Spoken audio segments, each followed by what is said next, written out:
नमाजमा उभिनु र उभेर अल्लाहको महिमा र गरिमाको प्रशंसा गर्नुको महत्त्व। उमर बिन अब्सा अस्सोलमी रजियल्लाहु ताला अन्हुको बारेमा आउँछ कि जब उहाँले इस्लाम स्वीकार गर्नुभयो भने रसुल सल्लल्लाहु अलैहि वसल्लमले उहाँलाई वुजु र नमाजको फजिलत र तरिका बताउँदै भन्नुभयो कि यदि तपाईँले यस्तै उभेर नमाज पढ्नुहुन्छ, अल्लाहको प्रशंसा गर्नुहुन्छ, अल्लाहको महिमा र गरिमाको बखान गर्नुहुन्छ जस्तो कि अल्लाह तालाको लागि सुहाउँदो छ, अनि आफ्नो हृदयलाई एकदमै एकाग्र गरेर खाली गरेर अल्लाहतर्फ आफ्नो दिल लगाउनुहुन्छ, हृदय लगाउनुहुन्छ, मन लगाउनुहुन्छ र राम्रोसित नमाज पढ्नुहुन्छ भने नमाज पढेपछि तपाईँ यस्तै फर्केर आउनुहुन्छ।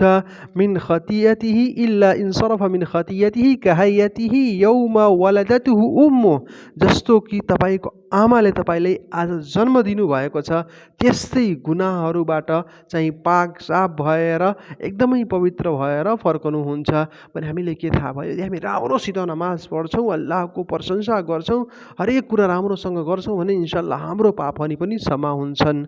सही मुस्लिमको हदिसमा यो कुरा लेखिएको छ।